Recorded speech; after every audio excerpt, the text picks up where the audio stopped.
একটি গাছ যখন পাহাড়ের উচ্চ চূড়ায় উঠে গিয়েছিল, ঠিক তখনই ঘাতকের রক্তচক্ষুর কবলে পড়ে সেই গাছটি নেমে গেল।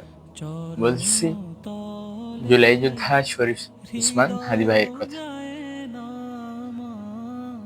একটি মর্মান্তিক, দুঃখজনক, বেদনাদায়ক একটি কাহিনী, একটি হত্যাযজ্ঞ হয়ে গেল। আজ 18 ডিসেম্বর, অর্থাৎ আমি এখন রাত প্রায় 3টার দিকে ভিডিও করছি। উনি 17 ডিসেম্বর রাতে সন্ধ্যার দিকে ইন্তেকাল করেন। কিন্তু সবচাইতে যদিও এটা বেদনাদায়ক, কষ্টকর একটি মৃত্যু, তারপরেও বলবো যে উনার ভাগ্য খুবই ভালো। উনার ভাগ্য খুবই ভালো। কারণ দেখেন, আজ শুক্রবার, অর্থাৎ তিনি শুক্রবারই রাত ইন্তেকাল করেছেন, বা কাল, যে শুক্রবার দিন, কাল হয়তো ওনাকে দাফন করা হবে। ওনার ভাগ্য কতই না ভালো, ধর্মীয় দৃষ্টিকোণ থেকে কতই না ভালো। তো মূল বিষয়ে আসি যে ওনার শিক্ষাগত যোগ্যতা নিয়ে, উনি কোথায় লেখাপড়া, ওনার প্রাথমিক লেখাপড়া, এডুকেশনাল কোয়ালিফিকেশন গুলা করার চেষ্টা করেছি। ওনার প্রাথমিক লেখাপড়া সবাই তো প্রথমেই মাদ্রাসা মসজিদের মক্তব থেকেই শুরু করেন। তিনিও ওনার গ্রামের ঝালকাঠি জেলার ওনার নিজ গ্রামের মক্তব থেকেই প্রাথমিক লেখাপড়া শুরু করেন। মায়ের কুল থেকে শুরু করে মক্তব পর্যন্ত প্রাথমিক লেখাপড়া শুরু করেন। তারপর তিনি ভর্তি হন বাংলাদেশের একটি পরিচিত একটি মাদ্রাসা, সুনামধন্য মাদ্রাসা, ঝালকাঠি নেসারাবাদ কামিল মাদ্রাসায়।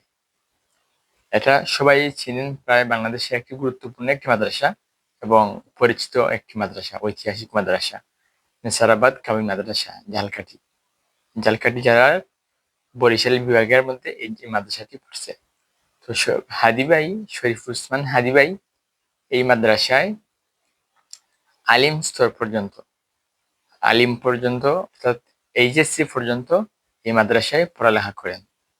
তো এটাই অনেকেই জানেন না যে তিনি একজন মাদ্রাসা শিক্ষিত, প্রায় একজন মাদ্রাসা শিক্ষিত ছেলে ছিলেন। এরপর ঝালকাঠি মাদ্রাসা থেকে যখন আলিম শেষ হলো, তারপর তিনি প্রাচ্যের অক্সফোর্ড খ্যাত বর্তমান ঢাকা বিশ্ববিদ্যালয়ে ভর্তি হয়ে যান মানবিক বিভাগের রাষ্ট্রবিজ্ঞানে, পলিটিক্যাল সায়েন্সে তিনি ভর্তি হয়ে যান। তিনি হয়তো এখন অনার্স শেষের দিকে বা মাস্টার্স এই বিষয়ে চলমান ছিল ওনার। কিন্তু এই চলার পথে, শিক্ষার এই যে পথ, এই পথের মাঝখানেই ওনাকে পথ থেকে সরিয়ে দেওয়া হলো, হয়ে গেলেন তিনি শহীদ।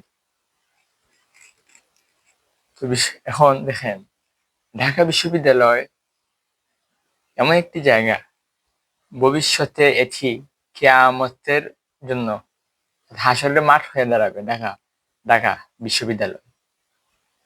কেন বললাম এই কথাটা?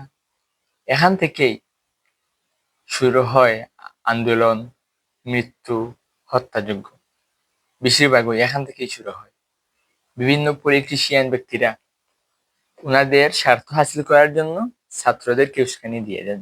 এই যে শরীফ উসমান হাদি ভাই আজ ইন্তেকাল করলেন, ওনার মৃত্যুকে নিয়েই একদল হোক পলিটিশিয়ান বা জার্নালিস্ট ওনাদের নিজ ব্যক্তিগত স্বার্থ হাসিল করেছেন। আমি এখন পর্যন্ত অনেক ভিডিও অনলাইনে দেখেছি যারা এই হত্যাযোগ্য মৃত্যুকে নিয়ে অনেক মব সৃষ্টি করেছেন এবং করতেছেন। তো এই যে পলিটিশিয়ানদের আর রাজনীতিবিদদের, হোক দেশি বা বিদেশি শক্তি, এই যে ওনাদের নিজেদের স্বার্থ হাসিল করতেছেন, কতটুকু বিবেক সম্পন্ন।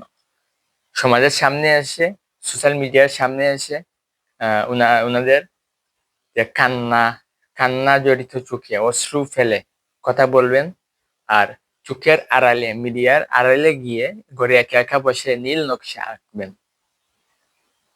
এরকম কিছু মানুষ আছেন।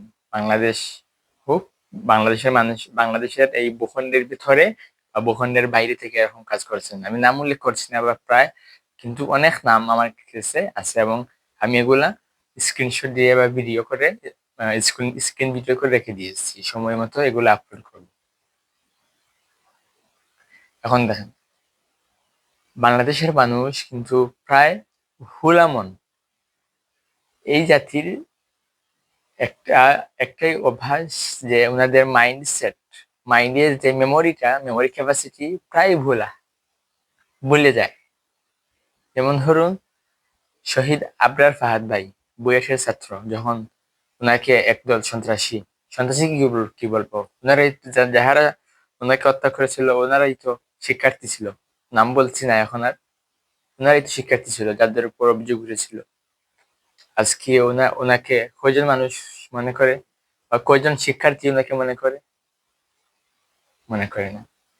যেমন দেখেন, এখনো ১.৫ বছর হয়েছে, এখনো ৫০০ দিন হাতে সুমার করলে বা গণনা করলে ৫০০ দিন হবে শহীদ আবু সাইদ ভাই রংপুরে, যিনি শহীদ হয়েছেন। এবার বুক পেতে দিয়েছিলেন এভাবে বন্দুকের সামনে।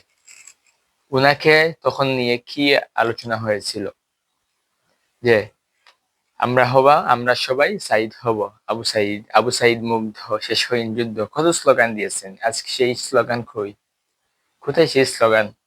এখন তো ওনাদের মুগ্ধ ভাই বা আবু সাইদ ভাইয়ের নামও শোনা যায় না। তখন এই আবেগ ছিল, এখন এই আবেগ কোথায়? আজকে হাদি ভাইকে নিয়ে এরকম ওনার মৃত্যু নিয়ে মব সৃষ্টি করতেছেন, আমরা সবাই হাদি হব, এরকম স্লোগান দিচ্ছেন। কয়েকদিন পরে ওনাকেই ভুলে যাবেন। এখন যারা এই মব সৃষ্টি করতেছেন ওনার মৃত্যু নিয়ে, এটা আবেগী মন, ইমোশনাল যেটাকে বলে। আর ইমোশন যত মাইন্ডসেট যত লোকের বেশি, এদের ইমোশন বেশি সময় থাকে না। আমি বললাম না ভুলা মন, অটোমেটিক কয়েকদিন পরে এই হাদি ভাই কেউ ভুলে যাবে। আর বা রাজনৈতিক ব্যক্তিবর্গ বা জার্নালিস্ট বলতে অনেকে বুঝছেন কাদের নাম বলছি বা কারা হতে পারেন। এরকম মানুষ এরকম হত্যাযজ্ঞ দিয়ে এরকম বিভিন্ন ইস্যু পেলেই ওনাদের রাজনৈতিক ব্যক্তিগত স্বার্থ হাসিল করার জন্য ছাত্রদেরকে উস্কানি দেয়, হয়তো বিদেশের মাটিতে বসে, আর না হয় দেশের মাটিতে বসে। তো যাই হোক, শরীফ উসমান হাদি ভাইয়ের একটা পরিবারও ছিল। আল্লাহ যেন ওনার পরিবারকে সবাইকে সবরে জামিল ধারণ করার তৌফিক দান করেন। আর ওনার মৃত্যু যেহেতু শুক্রবার হয়েছে, তাহলে নিশ্চয়ই একজন ভালো জান্নাতি মানুষ হবেন, আশাবাদী। এই ছিল আজকের ভিডিও। আসসালামু আলাইকুম ওয়া রাহমাতুল্লাহ।